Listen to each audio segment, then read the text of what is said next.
Hello, everyone. Welcome to Barca News. It is January 23rd, 2026, and we have some crazy news for you, starting with that Gil Manzano is suspended. I'm going to tell you a little bit more about that. Also, Barcelona are the second, or have posted the second highest revenue in the footballing world. And finally, Real Madrid have been indicted. We have a lot to discuss, so let's begin.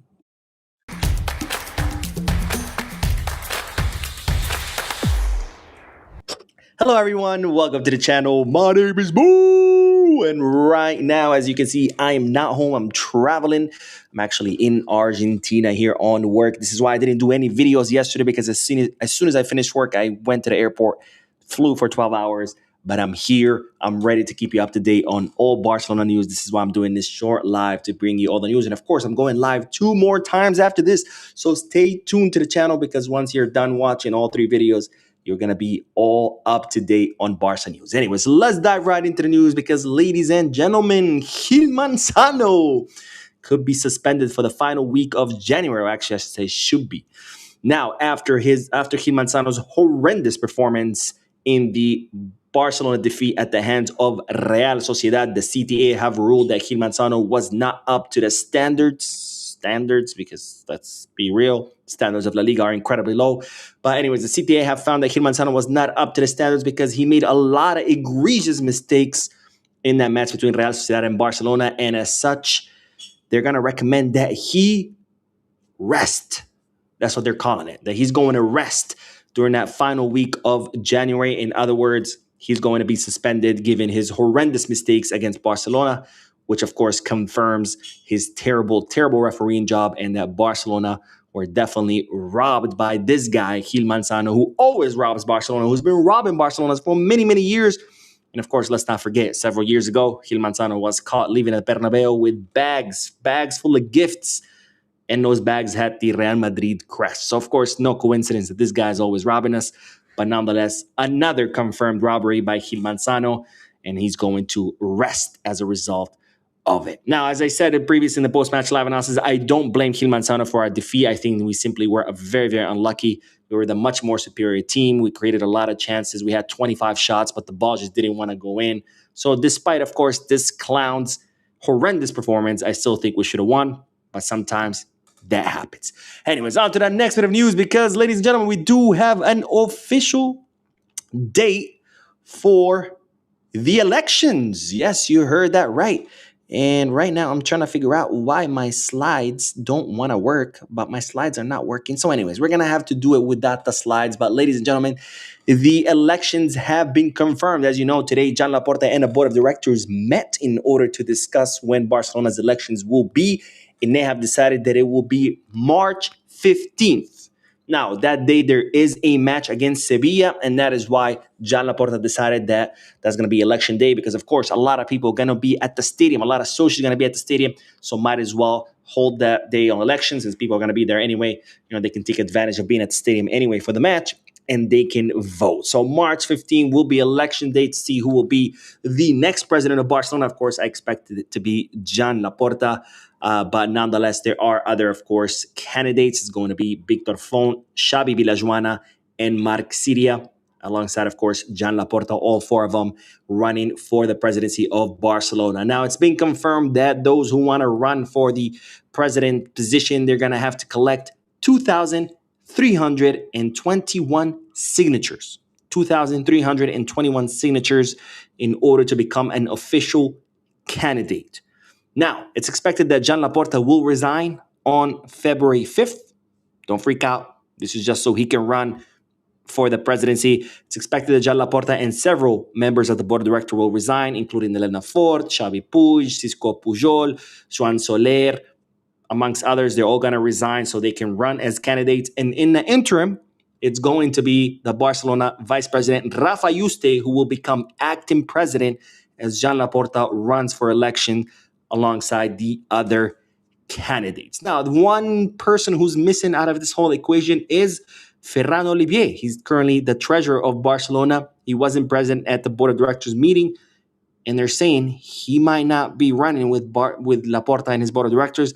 and most likely is going to be Eduard Romeo, the former finance VP of Barcelona, who quit because of disagreements with Ferran Oliver.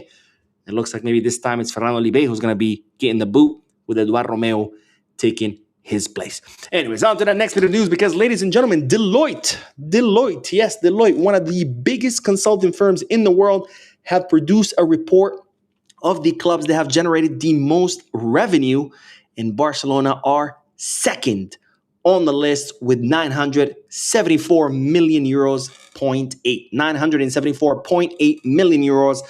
The revenue that Barcelona posted during the 2024-2025 season, that makes them the second highest grossing club in the entire world of football. Now, this is the first time that Barcelona make the top three podium since the 2019-2020 season. This is the last time Barcelona, of course, were financially healthy, but since then, Barcelona have not finished in the top three, and now Barcelona back in the top three as the most grossing club in the world, in second place with 974.8 million euros. And here's the kicker: Barcelona were able to achieve this despite not playing at the Camp Nou. And remember, Barcelona had lost a lot of money by not playing at the Camp Nou because, not a lot of people wanted to go to Olympic Stadium. Plus, Olympic Stadium had a smaller capacity. So despite that, Barcelona went back to the second place, the second club with most revenue, despite not playing at the Camp Nou. Now, how was Barcelona able to do this? Is because Deloitte calculated this based on three things: ticket sales, broadcasting income, and commercial revenue. And Barcelona recorded 114 million euros more in revenue than the previous season, the 2023-2024 season, and most of it was thanks to the sale of the VIP seats. Now, in first place, it's Real Madrid that recorded 1,161 million euros. Barcelona second place again, 974. Bayern Munich third place with 860 million. PSG fourth place with 837 million. And finally, Liverpool in fifth place with 836.1 million euros. By the way, this highlights how badly Javier Tebas runs the league, because you talk about the two clubs that make the most money in the world are Spanish. Liverpool, who are English, they're in fifth. And yet, the Premier League clubs, despite making less money, they can still sign more players and spend more money on players. Just think about that for a second. Anyways, speaking of Real Madrid, I'm sure a lot of you tuned into this video because you saw the headline. But ladies and gentlemen, Real Madrid have been indicted. Yes, you've heard that correctly. Now, the judge, Mónica Aguirre de Cuesta, have decided to indict Real Madrid CEO José Ángel Sánchez, and they've also indicted the subsidiary company in charge of running the Santiago Bernabéu. And that subsidiary is called Real Madrid Estadio, for the noise pollution that the Santiago Bernabéu have been accused of. Now, this was a lawsuit brought by the Association of Neighbors, the houses that live around the Santiago Bernabéu, who complain about the noise pollution from the concerts that were held at the Santiago Bernabéu back in 2024. And as you know, in Spain, when you bring a lawsuit, the first phase is to investigate. Hey, is there enough evidence that something might have happened? Not that something happened, something might have happened. And well, the judge, Mónica Aguirre de Cuesta, has decided that yes, there are indications that the alleged crimes were committed and that the sound limits were exceeded at every concert. So now that the judge has found that yes, something might have happened, this crime might have been committed, and now moves on to the actual trial. Something that a lot of Madridistas forget to tell you when talking about the Negreira case. The Negreira case is in the investigation phase. It's been in the investigation phase for 3 years, and Barcelona has not been indicted. That it has not moved from investigation to actual trial because there is no evidence of anything. But here the judge has found evidence that yes, Real Madrid were very much aware that their stadium was not soundproof, that the concerts were going to violate the law of minimum sound, of the maximum sound pollution. And despite that, they still held concerts. They still violated the law, and therefore they have been indicted. What a mess the Santiago Bernabéu is turning out to be. Remember, it was supposed to cost 500 million. It ended up costing 1.4 billion. It looks absolutely ugly. It was supposed to generate millions in concerts. Now they can't even hold concerts because they lost the license to do it because the stadium is not soundproof, even though they said that it was. Their pitch is absolutely disgusting. I mean, they have to paint it green because they cannot maintain it. I mean, absolute disaster. So, what does this mean? Well, that means Negreira's story ain't coming. Just be on the lookout because, of course, Real Madrid gets indicted. You best believe a Negreira story is coming out. Anyways, let's end today's video with some bad news because Barcelona have confirmed Pedri's injury. As you know, we saw Pedri limp out of the match against what is that club called? Slavia Praha.